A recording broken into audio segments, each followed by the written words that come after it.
दिल्ली तक आज एक शब्द की चर्चा बहुत है, वो शब्द है बॉस। ये चर्चा इसलिए है क्योंकि आज प्रधानमंत्री नरेंद्र मोदी को ऑस्ट्रेलिया के पीएम एंथनी अल्बनीज ने बॉस कहकर संबोधित किया। आज देशहित में आप पीएम मोदी के 44 मिनट के भाषण की हाइलाइट्स तो देखेंगे ही, साथ ही आपको वो 5 बड़ी बातें भी बताएंगे जिन्होंने पीएम मोदी को ऑस्ट्रेलिया के प्रधानमंत्री की नजर में बॉस बना दिया जिस वक्त ये पूरा भाषण हो रहा था। जी मीडिया रिपोर्टर विशाल पांडे सिडनी के एरिना स्टेडियम में मौजूद थे।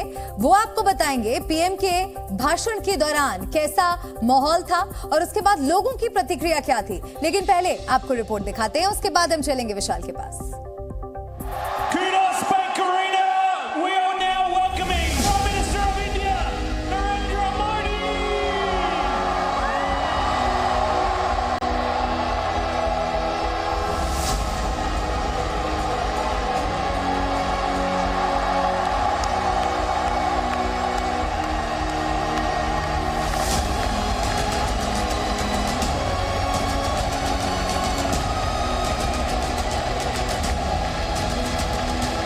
मैं जब 2014 में आया था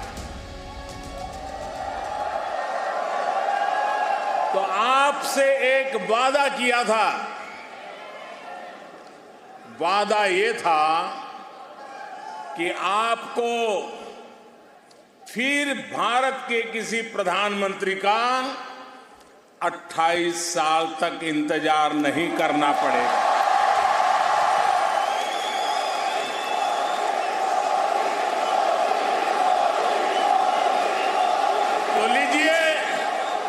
यहां सिडनी में इस एरिना में मैं फिर हाजिर हूं। सिडनी का एरिना स्टेडियम 20,000 से ज्यादा भारतीय मूल के लोग एक मंच पर प्रधानमंत्री नरेंद्र मोदी और ऑस्ट्रेलिया के प्रधानमंत्री एंथनी अल्बनीज और अनोखे अंदाज में उनका भव्य स्वागत।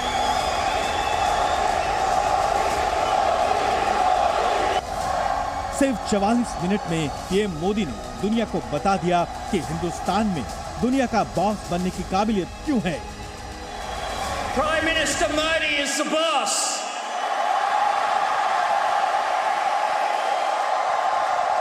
आपने जो अभी कहा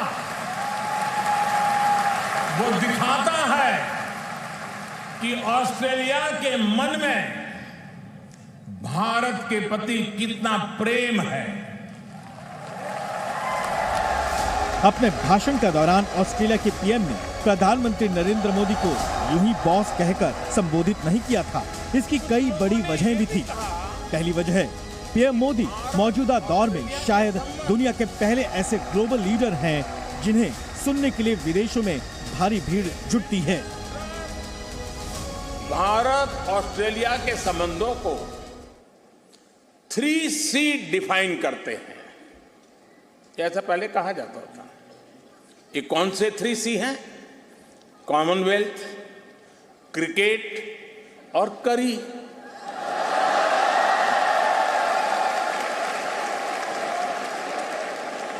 इसके बाद कहा गया कि भारत ऑस्ट्रेलिया के संबंध 3D पर आधारित है। डेमोक्रेसी, डायस्पोरा और दोस्ती। कुछ लोगों ने यह भी कहा कि भारत ऑस्ट्रेलिया के संबंध 3E पर आधारित है। एनर्जी, इकोनॉमी और एजुकेशन। लेकिन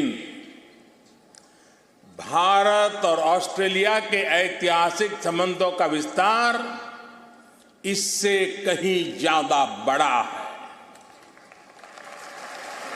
और जानते हैं, इन सारे संबंधों का सबसे बड़ा आधार क्या है? म्यूचुअल ट्रस्ट और म्यूचुअल रिस्पेक्ट। दूसरी वजह है प्रधानमंत्री का अंदाज दुनिया के शीर्ष नेताओं को लुभाता है। उनकी शैली जनता को मोदी मोदी के नारे लगाने पर मजबूर कर देती है।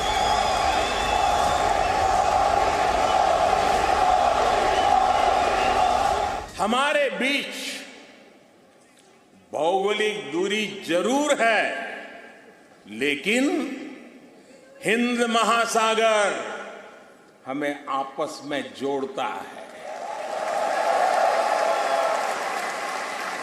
हमारी जीवन शैलियां भले अलग अलग हो, लेकिन अब योगा ये भी हमें जोड़ता है।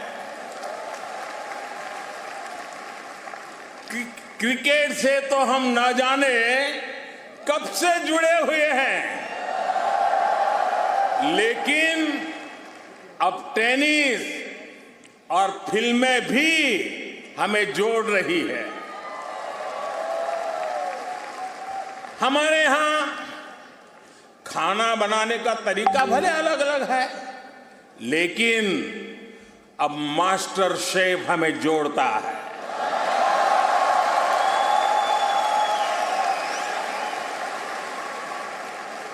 हमारे यहां पर्व त्योहार भले अलग अलग मनाए जाते हैं, लेकिन हम जुड़े हुए हैं दिवाली की रौनक से,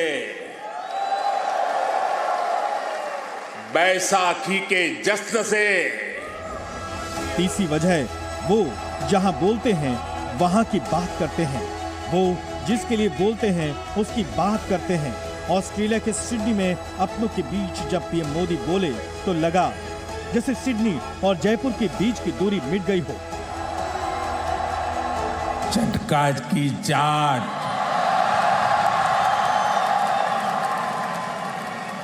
जयपुर स्वीट्स की जलेबी, उसका तो कोई जवाब ही नहीं है। मेरी आप सबसे रिक्वेस्ट है, आप लोग कभी मेरे मित्र पीएम एल्बनीज़ को भी वहां जरूर ले जाइएगा। अब तो ग्रेटर सिडनी में इंडिया परेड भी शुरू होने जा रही है। चौथी वजह, पीएम मोदी अपने भाषण में अपनों के मन को भी छूते हैं और मेहमानों को भी याद दिलाते हैं कि भारत उनके दुख सुख का साथी है।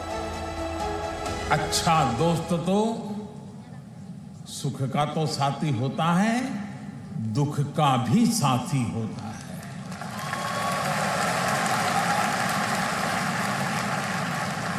पिछले साल जब महान शेन बॉर्न का निधन हुआ तो ऑस्ट्रेलिया के साथ कोटि कोटि भारतीयों ने भी शोक मनाया। और पांचवी वजह है, प्रधानमंत्री नरेंद्र मोदी ने सिडनी के मंच से ऑस्ट्रेलिया के पीएम की मौजूदगी में एक ऐसा आंकड़ा रखा जो साबित करता है कि भारत ही बॉस है। और अब मैं आपके सामने ऐसे ही कुछ फैक्ट रखूंगा। कोरोना की इस ग्लोबल पैंडेमिक में जिस देश ने दुनिया का सबसे तेज वैक्सीनेशन प्रोग्राम चलाया, वो देश है, वो देश है, वो देश है। आज जो देश दुनिया की फास्टेस्ट ग्रोइंग लार्ज इकोनॉमी है, वो है, वो है, वो है। आज जो देश दुनिया में नंबर 1 स्मार्टफोन डेटा कंज्यूमर है, वो देश है। जब प्रधानमंत्री नरेंद्र मोदी का भाषण खत्म हुआ तो ऑस्ट्रेलिया के पीएम उनके पास गए, हाथ मिलाकर आभार जताया।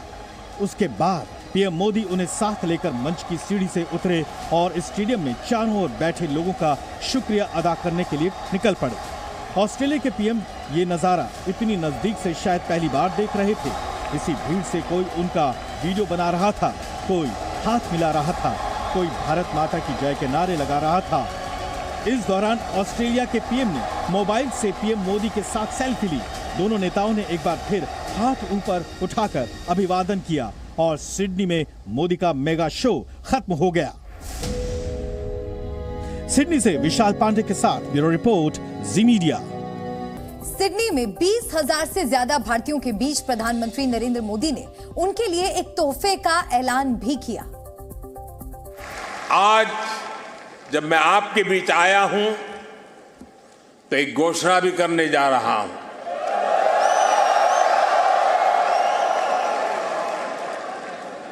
ब्रिस्बेन में भारतीय समुदाय की बहुत समय से जो मांग थी, अब उसे पूरा किया जाएगा।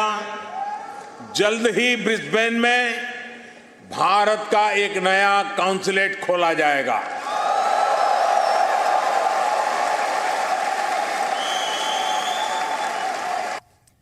प्रधानमंत्री नरेंद्र मोदी की संवाद शक्ति ने उन्हें विश्व मंच पर एक ऐसे नेता के रूप में स्थापित किया है जिनसे मिलने के लिए दुनिया का हर बड़ा नेता बेताब रहता है। दुनिया के सबसे ताकतवर देश कहे जाने वाले अमेरिका का राष्ट्रपति उनसे ऑटोग्राफ मांगता है।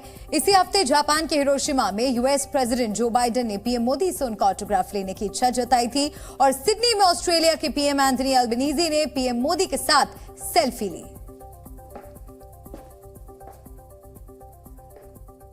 और जी मीडिया संवाददाता विशाल पांडे सिडनी से लगातार पल पल की जानकारी हम तक पहुंचा रहे हैं। विशाल, एक बार फिर से हम आपका रुख करेंगे।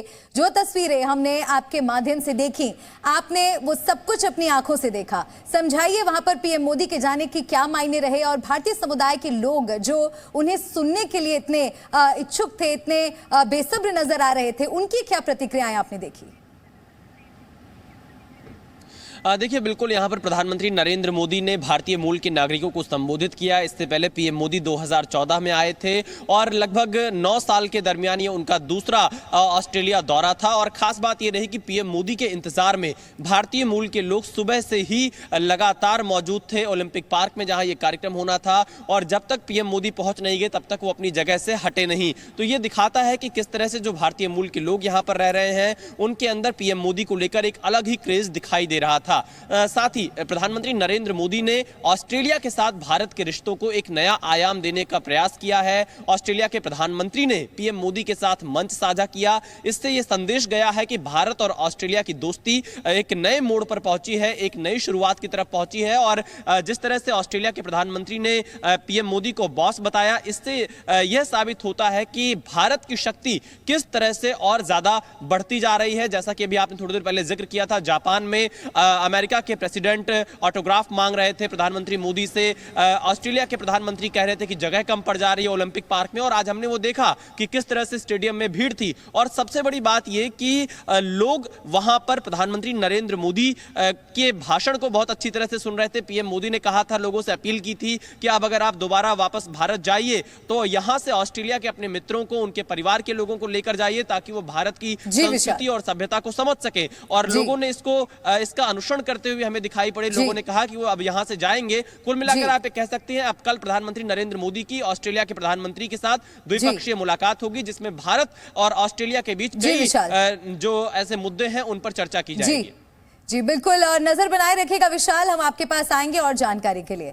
तो पिछले 150 घंटों में भारत समेत दुनिया के कई मंचों पर छोटे और बड़े देशों ने अपनी अपनी रणनीति बुनी, लेकिन G7, G20, क्वाड और फिबिक जैसे महामंचों में एक ही नाम छाया रहा, एक ही ग्लोबल लीडर अपनी धाक जमाता दिखा, वो है प्रधानमंत्री नरेंद्र मोदी। पीएम मोदी ने इस दौरान अलग अलग मंचों से रणनीतिक और कूटनीतिक जीत हासिल की है और क्या मायने रहे हैं उनके हर दौरे के, उसके बारे में हम आपको बताते हैं। G7 में चीन के खिलाफ सभी आर्थिक महाशक्तियां एकजुट हुई। इसमें भारत को विशेष रूप से बुलाया गया। जाहिर है ये बात चीन को चुभ रही है। यही नहीं, क्वाड की बैठक में भी प्रधानमंत्री मोदी ने साफ कर दिया कि चीन की चालाकी बर्दाश्त नहीं की जाएगी। जबकि कश्मीर में G20 की अहम बैठक में चीन नहीं पहुंचा, उसकी नीयत में खोट नजर आया। लेकिन 25 देशों के प्रतिनिधियों ने यहां पहुंचकर साफ कर दिया कि भारत का कद क्या है। पापुआ न्यू गिनी से ही पीएम मोदी ने कहा कि G20 theme one earth one family है। साफ है ये चीन जैसे देशों की खराब नीयत पर एक बड़ा प्रहार है। पाकिस्तान में गृह युद्ध जैसे हालात हैं। आतंकवाद की फैक्ट्री चला रहा पाकिस्तान गरीबी और भूख से जूझ रहा है। भारत ने एक बार फिर समझा दिया है कि भारत के सामने पाकिस्तान की हैसियत क्या है। कश्मीर की खूबसूरत वादियों में G20 की बैठक हो रही है। 25 देशों के 150 प्रतिनिधि बैठक के बीच डल लेक में बोटिंग का लुत्फ उठा रहे हैं, लेकिन पाकिस्तान ये सब देख जल रहा है। इस दौरान पश्चिमी देशों के राष्ट्राध्यक्षों से पीएम मोदी की कई मुलाकातें हुई। राष्ट्रपति जो बाइडेन ने गले लगकर पीएम मोदी को बताया कि उनकी लोकप्रियता अमेरिका में कितनी है। अमेरिका भारत की बढ़ती हैसियत के प्रभाव को अच्छे से समझ रहा है। इसके अलावा ब्रिटेन, फ्रांस जैसे देश भी भारत की उभरती अर्थव्यवस्था के आगे नतमस्तक दिख रहे हैं। पापुआ न्यू गिनी जैसे देश ने पीएम मोदी का सम्मान करते समय सदियों पुरानी परंपरा को तोड़ा। सूर्यास्त के बाद भी पीएम मोदी का भव्य स्वागत हुआ। पीएम मोदी ने फिपिक के मंच से 14 पैसिफिक आइलैंड देशों को भरोसा दिलाया कि भारत उनके बुरे वक्त का साथी है, उनके साथ खड़ा है, जबकि चीन और अमेरिका जैसे देश इन देशों की संपदाओं पर बुरी नजर रखते हैं। कोविड काल में भारत ने हेल्थ केयर के जरिए इन देशों का भरोसा भी जीता। आजादी के अमृतकाल में भारत सुपर पावर इंडिया बनने की नींव रख चुका है। पिछले 4 दिनों में इसकी झलक भी देखने को मिली है। चाहे आर्थिक शक्तियों के बीच भारत की पैठ बढ़ी है, दुनिया का मददगार बनकर भी भारत उभर रहा है। ऑस्ट्रेलिया में सिडनी के मंच से भी यही तस्वीर देखने को मिली। कूटनीति, रणनीतिक सफलता प्राप्त करने में पीएम मोदी सफल रहे हैं।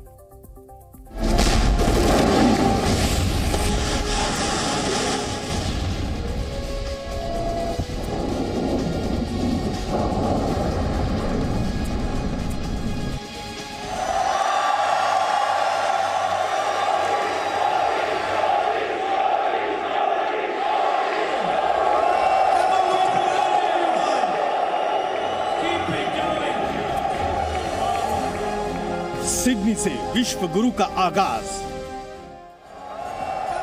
आप सबको मेरा नमस्कार।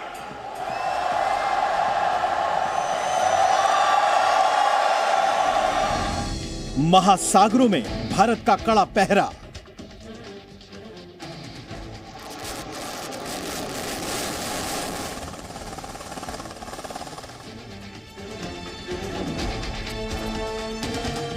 चीन की चालबाजी पर बड़ा प्रहार।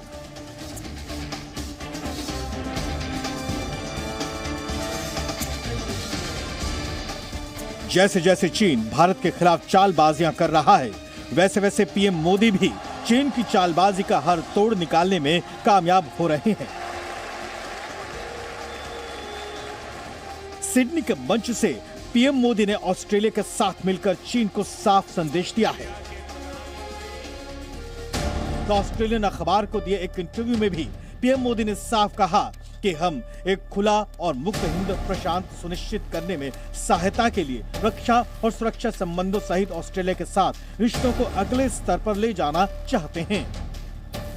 पीएम मोदी ने चीनी आक्रामकता को भांपते हुए कहा कि हमारे बीच उच्च स्तर का आपसी विश्वास स्वाभाविक रूप से रक्षा और सुरक्षा मामलों में अधिक सहयोग में बदल गया है।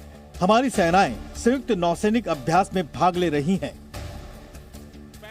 पीएम मोदी ने इस बात को भी खारिज कर दिया कि रूस की आलोचना करने से भारत के इनकार से द्विपक्षीय संबंधों को नुकसान होगा, क्योंकि यूक्रेन युद्ध को लेकर ऑस्ट्रेलिया मॉस्को की काफी आलोचना करता रहा है।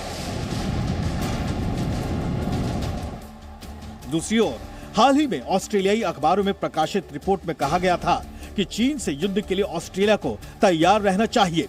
रेड अलर्ट रिपोर्ट नाम की इस रिपोर्ट में कहा गया कि ऑस्ट्रेलिया चीन और ताइवान से जुड़े युद्ध में शामिल होने के लिए तैयार नहीं है। बावजूद इसके ऑस्ट्रेलिया को युद्ध की तैयारी शुरू करनी चाहिए। ऑस्ट्रेलिया और अमेरिका की नजदीकी देखते हुए ऑस्ट्रेलिया युद्ध से बच नहीं सकता। ये रिपोर्ट ऑस्ट्रेलिया के डिफेंस एक्सपर्ट्स ने तैयार की थी। जबकि चीन भारत के खिलाफ चालबाजी का कोई मौका नहीं छोड़ रहा। कभी अपने पिट्ठू पाकिस्तान के जरिए प्रोपेगेंडा चला रहा है, तो कभी समुद्री सीमाओं से जबरन घुसकर जासूसी करता रहा है। लेकिन पिछले 4 दिनों से पीएम मोदी ने कई अंतर्राष्ट्रीय मंचों से चीन को चुनौती दी है। जाहिर है पीएम मोदी चीन की किसी भी चाल को सफल नहीं होने देना चाहते। सबसे ज्यादा झटका अमेरिका जो चाइना को लगा होगा वो पापुआ न्यू गिनी को देख के लगा होगा। भारत को जो रिस्पांस मिला वहां पे, वहां के देशों ने बोला भारत को और मोदी जी को कि आप हमारा ग्लोबल साउथ का नेतृत्व कीजिए, हमारी दिक्कतों को सॉल्व करवाइए, एनर्जी सिक्योरिटी, फूड सिक्योरिटी, बाकी G7 क्वाड, ये वो, हिरोशिमा, ऑस्ट्रेलिया, ये सब तो एक्सपेक्टेड था और अच्छे बड़े हैं, नो डाउट, बट ये जो पापुआ न्यू गिनी में मीटिंग्स हुई हैं ये बहुत अहम है भारत के लिए, और चाइना इनको अवश्य रूप से थोड़े दुखी मन से नोटिस कर रहा होगा। ऑस्ट्रेलिया में मोदी के मेगा शो के बाद सबसे बड़ी खबर कश्मीर से आई। कश्मीर के श्रीनगर में G20 समिट के दूसरे दिन फिल्म और इको टूरिज्म पर चर्चा हुई। कश्मीर पर एक बहस सरहद पार पाकिस्तान में भी चल रही है। पाकिस्तान की शहबाज सरकार भी कश्मीर पर नजर गड़ाए हुए है। कश्मीर का नाम लेकर पाकिस्तानी विदेश मंत्री ने पीएम मोदी से क्या रिक्वेस्ट की, इस स्पेशल रिपोर्ट में आपको देखना चाहिए।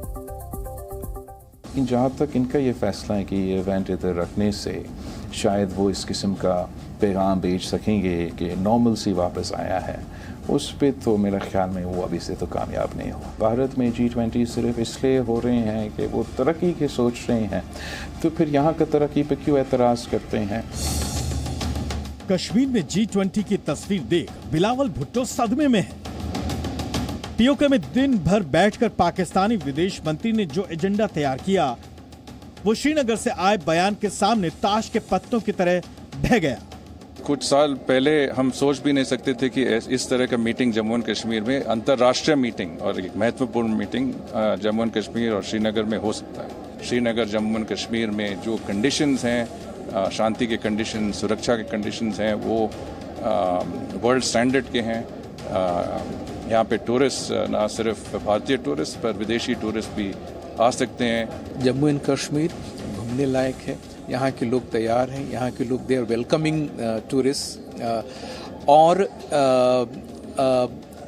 एक जो भय का माहौल जो क्रिएट करते थे, जो सेल्फ इंटरेस्टेड ग्रुप्स, कुछ ऐसे इंटरेस्ट ग्रुप हैं जो यहाँ पे डर का माहौल पैदा करना चाहते हैं, इस मीटिंग के बाद वो माहौल बिल्कुल एक झूठ की तरह लगेगा।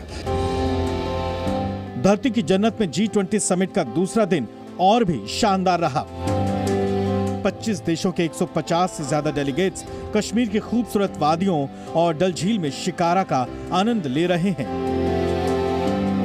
जम्मू कश्मीर में G20 बैठक के खिलाफ पाकिस्तान ने जो प्रोपेगेंडा फैलाया उसको किनारे रखकर कड़ी सुरक्षा के बीच G20 देशों के प्रतिनिधि कश्मीर की खूबसूरती देख रहे हैं।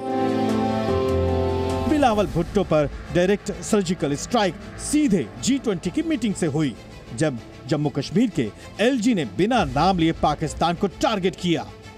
पड़ोसी मुल्क द्वारा स्पॉन्सर्ड टेररिज्म के इकोसिस्टम को लगभग सफाया करने में हमने काफी हद तक सफलता पाई। आज का जम्मू कश्मीर हड़ताल, अलगाववादी या पत्थरबाजों की भूमि नहीं है, यह शांति और समृद्धि की जमीन बन गई है।